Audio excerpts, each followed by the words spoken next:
Media సోదరులకు నమస్కారం. ఇవాళ తెలంగాణ రాష్ట్రంలో ప్రజలు ఎన్నుకున్నటువంటి ప్రభుత్వాన్ని కూలగొట్టాలన్నటువంటి ప్రయత్నాలు చాలా రోజుల నుంచి రకరకాలుగా చేస్తూ వస్తున్నారు.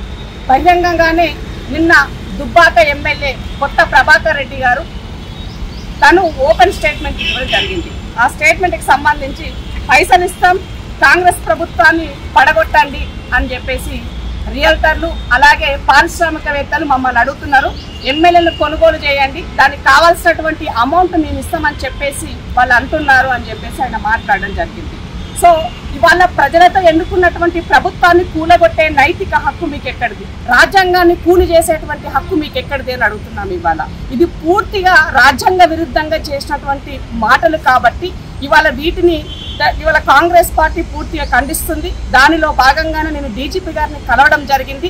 సో డీజీపీ గారిని కలిసి ఇమీడియట్గా దీనిపైన యాక్షన్ తీసుకోవాలని, దీని వెనక ఎవరున్నారు, ఎవరెవరు ద్వారా ఈ వార్తలు బయటికి వచ్చాయి, మరి కేసీఆర్ గారు ఫామ్ హౌస్లో పట్టుకొని ఇవాళ ప్రజాప్రభుత్వాన్ని రేవంత్ రెడ్డి గారు సర్కారు కూలదోల్చాలని కుట్రలను ఇవాళ ఆయన ఆత్మ అయినటువంటి కొత్త ప్రభాకర్ రెడ్డి గారితో మాట్లాడించినటువంటి వ్యాఖ్యలని సీరియస్గా తీసుకొని ఇమీడియట్గా ఆయన పైన యాక్షన్ తీసుకొని ఎంక్వైరీ చేయాలని చెప్పేసి డీజీపీ గారిని కలిసి ఇవ్వడం జరిగింది.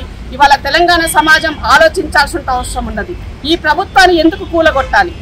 ఇవాళ పేదోడికి సన్న బియ్యము భోజనము వాళ్ళకి పెడుతున్నందుకు ఇవాళ, లేదంటే మీ దరిద్రం వల్ల ధరణి ద్వారా ఎంతో మంది ఆత్మహత్యల పాలైతే ఇవాళ దానిని ప్రక్షాళన చేసినందుకు ధరణి ప్లేస్లో భూభారతి తెచ్చినందుకు ఈ ప్రభుత్వాన్ని కూలగొట్టాలా, లేదంటే ఎస్సీలకి వర్గీకరణ చేసి ఇవాళ ఈ ప్రజల ముందు 15% ఇస్తామని చెప్పినందుకు కూలగొట్టాలా, బీసీలకు కులగణన చేసి ఇవాళ 42% లోకల్ బాడీకి అలాగే మిగతా ఇతరత్ర విద్యా ఉపాధి అవకాశాలకు కూడా ఇవ్వాలని చెప్పినందుకు ఈ ప్రభుత్వాన్ని కూలగొట్టాలా?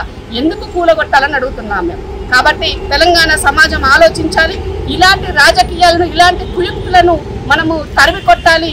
ఇవాళ ఈ ప్రభుత్వానికి బ్రాండ్ అంబాసిడర్లుగా తెలంగాణ పేద ప్రజలే ఉన్నారు కాబట్టి ఈ ప్రభుత్వాన్ని కాపాడుకోవాల్సిన బాధ్యత మీపైన ఉన్నది. సో ఇవాళ పూర్తిగా రాజ్యాంగ విరుద్ధంగా జరుగుతున్నటువంటి ఈ ప్రక్రియను అడ్డుకట్ట వేయాలి అని అంటే తప్పకుండా దీనిపైన ఎంక్వైరీ జరగాలి, యాక్షన్ జరగాలి. ఇవాళ లైవ్ డిటెక్టర్ కనుక కొత్త ప్రభాకర్ రెడ్డి గారికి చేసినట్లయితే ఆటోమేటిక్గా దీని వెనక ఉన్న కర్త ఎవరు, కర్మ ఎవరు, క్రియ ఎవరు, ఏంటి అన్నది పూర్తిగా వివరాలు బయటకు వస్తాయని చెప్పడం జరిగింది. డీజీపీ గారు ఇమీడియట్గా యాక్షన్ తీసుకుంటాం మేడం, రెస్పాండ్ అవుతామని చెప్పారు. మాతో పాటుగా ఇవాళ ఈ కార్యక్రమంలో ఇవాళ కొత్వాలన్న డీసీ గతంలో మహబూబ్నగర్ జిల్లాకు సంబంధించి డీసీ అధ్యక్షులుగా పనిచేసి ఇవాళ మైనారిటీ చైర్మన్గా ఉన్నటువంటి కొత్వాలన్న గారు, అలాగే తమ్ముడు నరేందర్ కూడా ఈ కార్యక్రమంలో పాల్గొన్నాం. తప్పకుండా ఈ సమాజాన్ని, ఈ ప్రజాప్రభుత్వాన్ని కాపాడుకోవాల్సిన బాధ్యత ప్రతి పేదవాడి పైన ఉందని తెలియజేస్తున్నాను. Thank you.